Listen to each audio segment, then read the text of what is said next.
أعوذ بالله من الشيطان الرجيم بسم الله الرحمن الرحيم وبه نستعين وعونك يا معين رب زدني علما اللهم صل وسلم على سيدنا محمد جد حسن وحسين إمام الحرمين ابن السبعين المبعوث رحمة للعالمين وعلى آله الطيبين وصحبه المباركين adúpẹ́ fún Ọlọ́run àyànnàbọ̀ àbámọ́ àlékún kí àlékún kí Ọlọ́run bá dúpẹ́ fọ́gá wa ṣáájú wa olùkàyà sí ọ̀rọ̀ wa nàbọ̀ Muhammad tó wọn àtàwọn ará ilé rẹ̀ láì dẹ́nìkan sí wọlé àtànábì Ọlọ́run kẹ́ gbogbo alákàpọ̀ gbogbo bí tẹ́ ti ń gbọ́ mi lérìgùn mẹ́rẹ̀ẹ̀rin ayé ẹ̀yin tẹ́ ń gbọ́ mi ní rédíò ní ẹ̀yin tẹ́ ń gbọ́ mi lórí www.royalfm.net lórí wẹ́bsáìtì wa àtẹ̀yin tẹ́ ń bá wa lérí ìkànnì ìbánidọ́rẹ̀ẹ́ Facebook gbogbo yín la kí Ọlọ́run bá gbàdúrà yín ẹ máa bá wa share rẹ̀ ẹ tún máa bá a lọ sí YouTube wa kẹ́ bá subscribe Al-Hikmat Al-Baliga channel àánú Ọlọ́run ọjẹ́ tí yín gbogbo ẹ̀yin tí ẹ dá wa tẹ́ ẹ bá wa dá tọrọ kọ́bọ̀ àárí àwọn owó kan tí wọ́n sọ pé ká fi ṣe onígbọ̀wọ́ ètò yìí kì í tí ì pé àmọ́ gbogbo ẹ̀yin wọ̀nyí tẹ́ bá dá sí Ọlọ́run ọ̀dà sọ̀rọ̀ yín o fún àǹfààní ẹ̀yin tẹ́yin náà tó fẹ́ dá sí àǹkáàtì 0035224177 ní pẹ̀lú ògbọ́lọ́ àsanwó tọdún yìí ní tuntun ó wà bí ká san oṣù mẹ́fà ká lè kọ́kàn lè balẹ̀ 0035224177 13 weeks la máa san tẹ́lẹ̀ àmọ́ wà ká extended kó lọ bí 26 weeks tí ó máa jẹ́ bí ó cover bí oṣù mẹ́fà níbi tí a sùn sí ní nǹkan bí ìjẹ́ẹ̀dógún ẹ rí i pé a dànù dó díẹ̀ torí àìsí nítòsí àbí nǹkan kan a fẹ́ dìde padà ẹ rí i pé a lọ lórí Qawaidu Najah the rule of success the principle of success àti dé part 4 ìpè tí o bá fẹ́ lápa nínú ayé torí béèyàn bá lápa là kì í lápa ẹni tí ó sì já sàmú àti kékeré náà ni ó ti sẹnu sámsámú tí o bá fẹ́ lápa nínú ayé yìí àwọn nǹkan wo ó ní ètò torí pé sunnatullahi fil qawl wala tajida li sunnatullahi tabdila bọ́lọ̀ ti fa àwọn ànábì ṣàpèjúwe olóòlù laqad kana lakum fi rasulillahi uswatun hasana laqad kana fi Ibrahim gbogbo laqad kana lakum uswa tí mi ò tó wáyé pé nǹkan tí ó wà practicable ni kò ní wà documented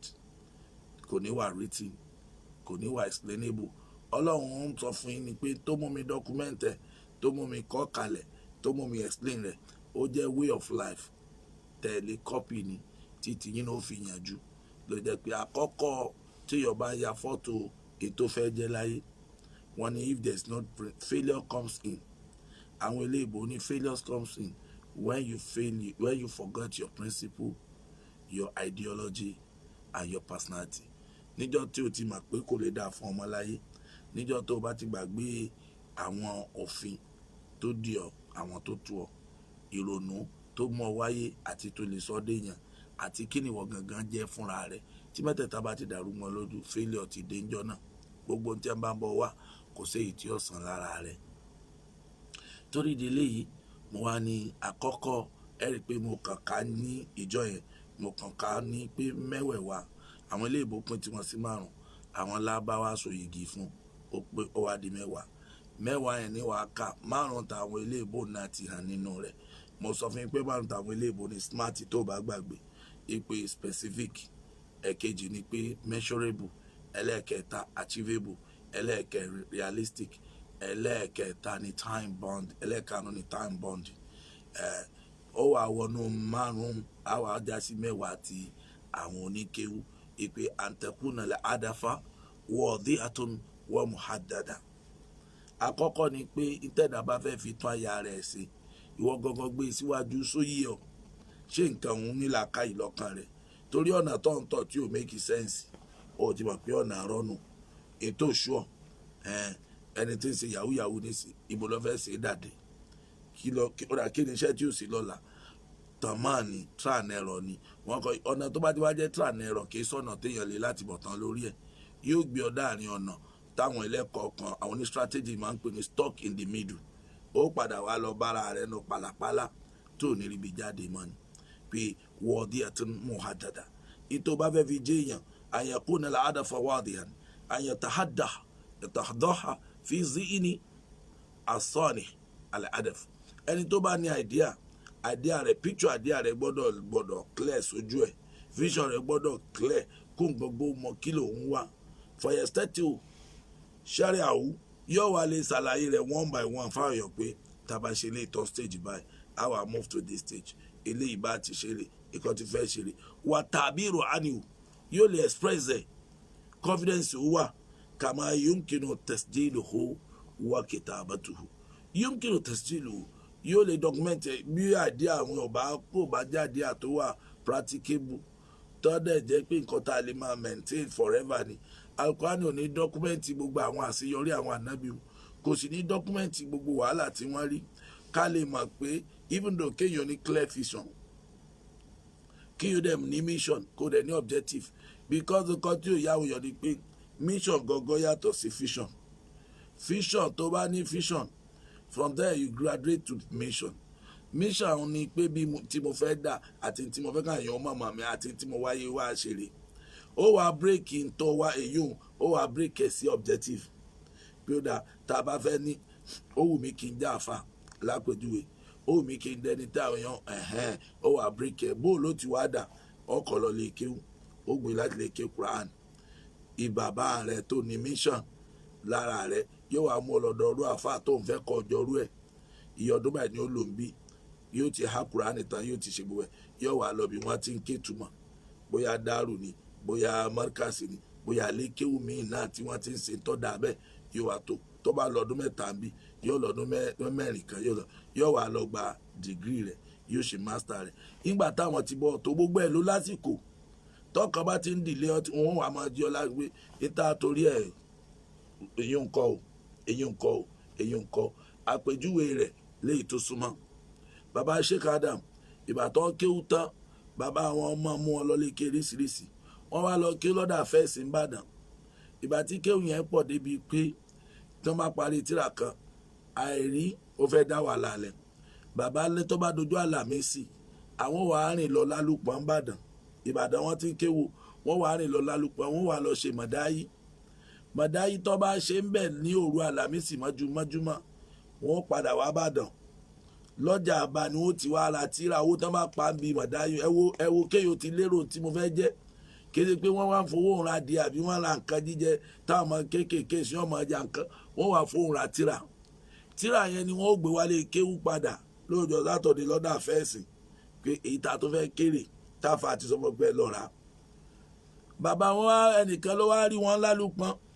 ló wà lọ́tọ̀ mú bàbá Sheikh Adam pé Ádámù ọmọ kéwú mọ́ mọ̀dáyí ní í ṣe kí n lálùpọ̀n ìbínú ni bàbá fi lọ lálùpọ̀n bàbá wọn ti wá dé lálùpọ̀n látàárọ̀ wọn sọ wọn bàbá Sheikh Adam dé lálàmísì kí wọ́n ṣe mádìú bí wọ́n ti ṣe bàbá wọn hì wọ́n lápá ni pé òde bà tèmi jẹ́ èrò mi sọ́lọ̀ òun ni tí mo fi ọ̀dà mission tèmi yàtọ̀ kò mọ̀ pé mission tàwọn náà ní Sheikh Adam ti bírèkì sí objective tó ti wà specific lórí ẹ̀ wọ́n wá mú bàbá padà wá sí Ìlọrin ẹni àfún ọ̀fẹ́ bọ́ sọ kọ̀fẹ́ gbà wá sínú wọ́n wá mú ọlọ́dọ̀ bàbá wa àfà Muyideen Àbàtà Súnkẹrẹ ìbátan gbé ọdọ́dọ̀ bàbá wọn ní ọmọ yìí ti fẹ́ ya àwòká nílọrin gbà ní pé ọmọ tó fẹ́ máa rìn bó ṣe fẹ́ Sheikh Adam ni wọ́n wá dà wọ́n ń chain lọ́wọ́ àtẹsẹ̀ àwọn sàn wò wọ́n bàbá òun ìgbà bàbá ń kásùbà tán sàmà lẹ́kọ̀ọ́ àfà àti ẹmu wá wọ́n lẹ́ẹ̀ ti fẹ́ máa rìn kí níbo lẹ kéwúdé Sheikh Adam níbẹ̀ ni àti ké báyìí kọ́dà àti ké Mulyatul Ihram àti ké nǹkan báyìí àbá Muyideen ní sọ́dọ̀ lójọ́ yá ẹ mú kàwá náà àwọn tíra ńlá látẹ̀lẹ́ kéwù bàbá bá bẹ̀rẹ̀ bàbá bá ké fún wọn bàbá Muyideen Àbàtà Súnkẹrẹ wá ní kọ́mọ kọ́ lọ ké sí bàbá Sheikh Adam wá nílẹ̀ àárọ̀ Ọ̀yọ́ ìgbé mo ní káfa Abdulbaki ọmọ bọ̀ wá nísìn ọba dé ọfẹ́ fi mí sẹ̀sìn ni ọmọ tó ti kéwú tó báyìí lọ́wọ́ amúwá ló ní kémi ọmọ kọ́dà gbogbo tó ti kéyà àti ìdìbẹ̀ fọ́mọ yìí lẹ̀ ọmọ tí ń ṣe ó ní tó ń bá pa ń bẹ̀ òun fẹ́ tó ń ra tíra ní kíkéwù wọn máa tẹ̀síwájú bàbá wa Muyideen Àbàtà Súnkẹrẹ bú ẹkún bàbá Sheikh Adam náà bú ẹkún bàbá wọn náà bú ẹkún pé lákàlẹ̀ hamdu ya Rabb asọ́lọ́ òun gbà níyàn mi láti jọ́ náà bàbá náà dààmú Sheikh Adam lérí ọ̀rọ̀ kéwù rẹ̀ mọ́ torí pé ọmọ náà ti mọ tí wọ́n fẹ́ kó wọn dà ó sì ti take over ó dẹ̀ rìn ìwọ náà ya fọ́tò ìtò fẹ́ dà so lè kọ́ ló jẹ́ pé bí bàbá ti rìnrìn ayé rẹ̀ ló fi sọ pé mínú nànà ṣáàtú tíra àwọn tí wọ́n kọ tẹ̀síjìlù marhala ilmiya wa hayatihim bí bàbá ti rìnrìn ayé wọn wọ́n dọkumẹ́ntẹ̀ fún ọmọ tó náà bá fẹ́ dé èèyàn láyé ló jẹ́ pé àṣírí kan bẹ gbogbo ẹ̀yin ọ̀dọ́ ó dọwọ́ rẹ̀ àwọn ìwé tẹ́ ẹ̀ka ní primary secondary university ìwé ni wọ́n but tẹ̀mọ̀yídù ni wọ́n máa ń wà fún láti fẹ́ bọ́ ọ tulẹ̀ kó lè communicate kó lè reach out ìwé kan bẹ tó gbọ́dọ̀ mọ́ máa kà ó òun náà máa ń pè ní biography tàrí usomahuna tàrí usomahina àwọn ìtàn àwọn ńláńláńlá wa máa kà wọ́n ó máa ní tàṣírù fi àyàtì yóò ní impact nínú ayé rẹ yóò sì jẹ́ kí wọn náà lè build mission rẹ àti vision rẹ àti objective rẹ ó wà lè map out strategy bó o ṣe fẹ́ rìn tè débẹ̀ lára tiwọn ìwọ náà sì di ńláńlá àìwò ńláńlá rìn kéèyàn ọmọ ga àkọ́kọ́ nu fàyín lam yẹstẹ́tì tàbír tó o bá wà lè express ń tọ́ lọ fẹ́ dà yìí á ní hù kìtà àbàtàn ó lè kọ́ kalẹ̀ ó tún lè ṣàlàyé fáwọn èèyàn pé ó dá kí wàá lọ lọ fẹ́ sí láyé rẹ̀ ó tún rí sọ fàwọn hadafun khayali ó kàn ń dìrìmù lásán ni o àlàálẹ̀ ìtọ́ láwọn àlékakún àwògẹ́ ìrò wáàdì torí tàbí kó tiẹ̀ sọ kó mọ̀ yé èèyàn wàgẹ́ ìrò muhaddad ó tún wá lè fi táìmù sí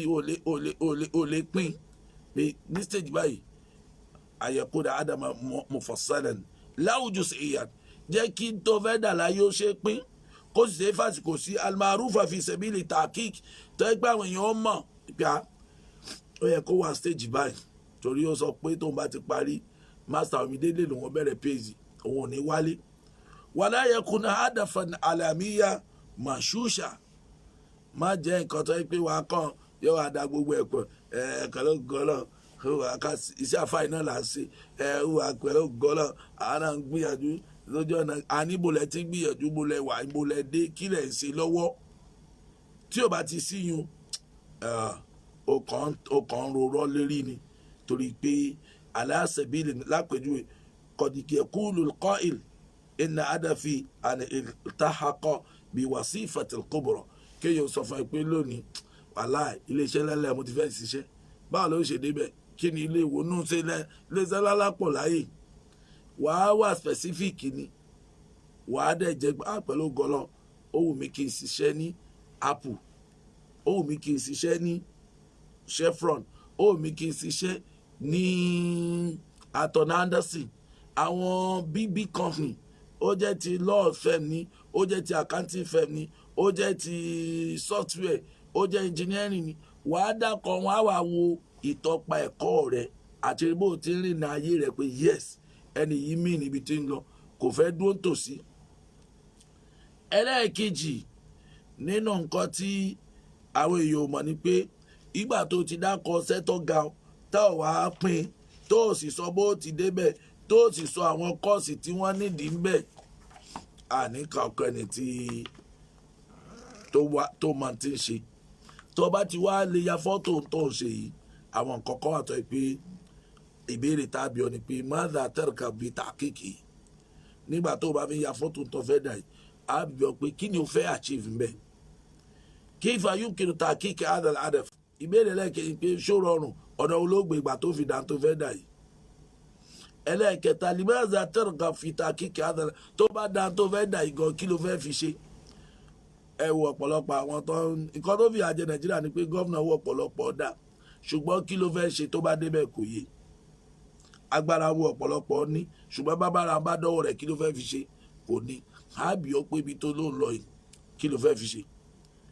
ẹlẹ́ẹ̀karùn-ún ni pé mayun kínú ayùsà ìdòkà fi ta kíkẹ́ adàládàf ìwọ tó o máa tó bẹ́ẹ̀ ṣe ó yẹ kó o pé ayẹ̀ká lè bí ọ pé àwọn àwo ló rò pé yóò ràn ọ́ lọ́wọ́ tí nǹkan yóò fi ṣe é ṣe àwọn àwo ló build in time of team management identifying of team players àwọn olùfẹ́ ṣiṣẹ́ pẹ̀lú àwọn olùfẹ́ rìn pẹ̀lú torí ẹlòmíì nítorí kò mọ tó fẹ́ ṣe kò jó mọ àwọn tí ó bá rìn ẹ rí lọ́dọ̀ àwọn olóṣèlú lónìí tó bá ní lọ́la ẹ torí lọ́dọ̀ àwọn aláàfáà lónìí tó bá ní àwọn ajá tó ṣe pàdé ogun ẹ torí lónìí ẹ ṣe é bò ló ń lọ́nà ayé tó ń parabuléètì ìdìnnà siratal mustaqim lẹ́ni tó bá yẹ pé lọ bí òdodo ẹsẹ̀ rẹ̀ ó lọ gángan bí tí ń lọ direction wo ló fẹ́ múnú ayé àwọn wo ló fẹ́ kó sí ọmọ ibo ló fẹ́ wà.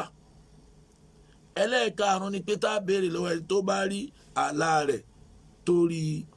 explain àìdá yumkinu ká tahqiqu hadhal hadaf àìdá yumkin tó o bá wá dẹ̀ tó dà yìí bó lórí pé ó dùn sínú ayé. àkọ́kọ́ májẹ̀múnú ìpè tó bá gbàgbé tó antakudala hadafu wadiha muhaddada ìtọ́ fẹ́ ṣe láyé jó yíwọ̀ gan kó o sì fi gbèdéke sí. ẹlẹ́ẹ̀kejì nínú májẹ̀mú bá a ti pín èròǹgbà ẹni èyí bí tá a dùn sí lónìí nù antakudala hadafa waqi'iyya ìtọ́ bá fẹ́ dà ṣe tó ṣeé ṣe ní ṣe nǹkan tó jọ mọ́ tó lè ṣẹlẹ̀ ní reality ní àìkàn antakuda mutanasiba ma'al waqi'. ẹni tó bá fẹ́ dà nǹkan láyé yìí ó gbọ́dọ̀ wo kíní ìgbà gangan pòlú lọ́wọ́ kí n máa ya fọ́tò pé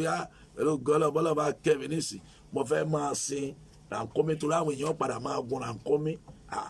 ayé tí ò lè wá mọ́ kéèyàn fẹ̀mí sí i pé tó bá fẹ́ dà fóun nísìn àwọn nǹkan tí ayé gun ò béèrè mọ́ ó béèrè ní wọ́n máa ń pe kíní kan ní market audit. Market audit ni pé kó study kí ni wọ́n ń tà lọ́jà kí láyé fẹ́ rà. What is the customer expectation? Kí làwọn èèyàn expect nínú ọjà ayé? Ọ̀dà ìtàwọn àgbàlagbà náà yìí ti ṣe kalẹ̀ yìí ibi tó bá dé tọ́rẹ̀ tó fẹ́ fẹnu kọlẹ̀ sí kí ni tá a lè fi kún. Ó wàá ṣe research yìí wọ́n ń pè kọ́ ní internal audit and external analysis àbí internal analysis ni pé nínú ilé rẹ̀ ìwọ gangan kọ́ wò pé ó dà kí ni mo ní tí mo lè fi so nǹkan yìí èyí làwọn iléèkó ń pè ní àwọn iléèbó ń pè ní SWOT analysis. Ó kọ́ study strength rẹ weaknesses rẹ opportunity and threats. ìdọ́gbè ní strength lágbára tó ní bí owó bí dúkìá bí làákàyè bí ìmọ̀ ó wá wo weaknesses ẹ pé tó mi ò lè dá àwọn ọmọ yìí kọ́ bá ìpele kéwù ní àwọn wo ni torí tí wọ́n fẹ́ ṣe tàfíìsù mi ò há Kùránì ó dà ọgbọ́n àti ìṣèyún ni pé kí n wá èèyàn méjì tó há Kùránì kó kún wa ní kéwù yìí opportunity ó dà mo fẹ́ expand rẹ̀ kí ni mo lè fi kún tí ò sí ní lè kéwù tẹ́lẹ̀ ìṣòro tá a ní pẹ̀lú àwọn ọmọlé kéwù sí ni pé tó máa pariwo ìrísẹ́ ó dà àwọn introduce nǹkan báyìí kó tiwa. Threat kí ni threat tó wà ní pé ìjọba ò kà wá kún kódà àwọn fẹ́ gba teacher ní Kwara State nísìn wọn ò farabíìkì kún French tí ọ̀sẹ̀ ni tí iléèwé French mélòó la ní Kwara tí wọ́n fi pé wọ́n ń gba French francophone country kí relationship wà pẹ̀lú wọn the way bí lárúbá ti rọ kiri ká wa láfíríkà yìí tó yẹ pé ambassador wọ ọ̀gbọ́n lárúbáwá nílẹ̀ lábátọ́ gbé lọ threat nítorí pé wò tí ẹ fẹ́ gbọ́ ti kéwú báwo láti work against that threat. àwọn nǹkan tó kọ ṣiṣẹ́ sínú ìyẹn ní jẹ́ pé lẹ́yìn tó wá ó wà ṣẹ̀ṣẹ̀ analyse the external factors. pé external factor ni pé àwọn ọmọ sí gan wọn fẹ́ ké mọ́ nítorí fàájì yahoo yahoo gbogbo àwọn ọmọ kéwú náà bí wọ́n ṣe yahoo yahoo kọ̀ǹpútà wọ́n ṣe yahoo yahoo agbárí irọ́ bó o lẹ́sì ṣe pẹ̀lú social ìyẹn ni pé ibi tó ń relate táwọn ọmọ yìí relate lé lérí bó o lẹ́ ṣe political influence bó o lẹ́ ti ṣe pẹ̀lú economy àmọ́ yóò rówó jẹun àbàbà wọn gan àbádọ́ wọn sílé ké wọn ò yá sí wọn tí wọ́n ti mú wọn wádọ̀ àfààní wọn ti dùn pé bùkátà wọn ti bí àfọ́ ọmọ yanjú rẹ̀ ọ̀dàlì kìámọ̀ wọ́n bá rí iṣẹ́ àwọn padà wá mú. àwọn kinní wọ̀nyí láwa study ó fi débi technology tọ́lọ́mbá ní kó dáa fún lè kéwù rẹ̀ ṣó lè leverage ẹ̀ lórí technology instead tá a tọ́ kéwù tí wọ́n ò rí ta gbogbo wọn bá ní táàbù bá kálẹ̀ kan wọ́n ti rìkọ́dù ẹ̀ wọ́n máa gbọ́ lágbọ̀túngbọ́.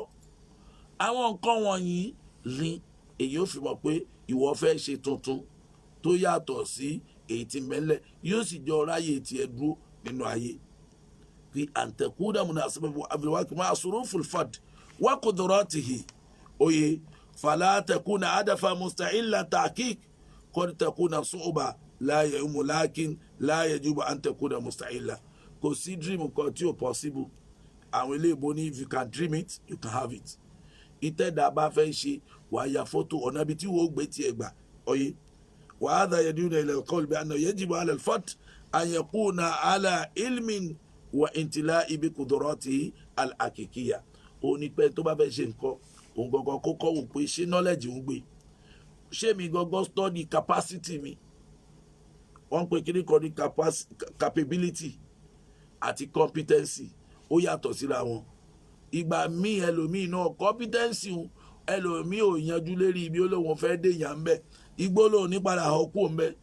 nígbà táwọn tó strong bá padà dé market wọn ò lọ nígbà yẹn ló study competitors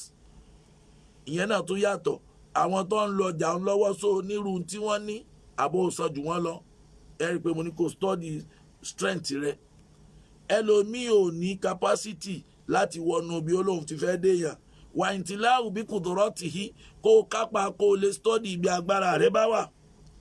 wàbí sùrùfì àlùmọ̀hìntọ́tù bí ṣàkìlẹ̀ jẹ́yìd kó dẹ̀ lè stọ́dì external environment kan tí mo wí fún ọ lẹ́ẹ̀kan nu ìtòrò kíkọ́ ládùúgbò àti ibi tó wọ́n tó lọ dálé kéwúlẹ̀ níbi tí wọ́n dá klọ́ọ̀bù sí táwọn ọmọ àdúgbò tí wọ́n máa plé orin tẹ́bí bẹ́ẹ̀ bá ti ń kọ́ ọ́n kíláàsì orin ni ọmọ wọlé wá báyìí bẹ́ẹ̀ ni etí ìwọ ọ̀ràn mọ́ nǹkan àṣetáni ju nǹkan rí lọ ìwọ tó lọ dá ọjà oúnjẹ alákọ̀wé ọwọ́ adálẹ̀ sí gbòòrò ọwọ́ ní tìrì tí wọ́n dálẹ̀ yìí kódà kò wọ́n 500 là ń ta spy adẹ́ ń ta ṣàwámà fún wọn ní 700 nínú gbòòrò táwọn fẹ́ pòkọ àti kàngú tí wọ́n wá nǹkan tó dẹ̀ 500 ni àwọn ò sì mọ́wọ́ ni ìwọ náà ti lọ run market ibi tó dá síwèé sáyé ibi tó lè títà àwọn tó bá wá sádùúgbò dáhùn student wá iye onísàsọ ẹyẹ ń jẹ ẹyẹ mu làwọn yóò kéré lójú wọn tó ọba tiẹ̀ ti ní í ṣe kankan mẹ́ tẹ́bí kan kàn sáré gbà kán pẹ̀yìn dání irú rẹ̀ ó wà nù nǹkan tí ì máa jẹ́ kí èèyàn débi tí ó dé láàyò kírun tọ́lù fìlkísmìlẹ̀ adẹ́bí àyàdá àmì dìmní àdáfi ìtìákò bí kúlíẹ̀ ti sọ ìdàlíyà etí ìwínú ó wà mọ́rẹ́lá kísmìlẹ̀ adẹ́b ibi ẹ̀ ti ń sọ̀rọ̀ adabu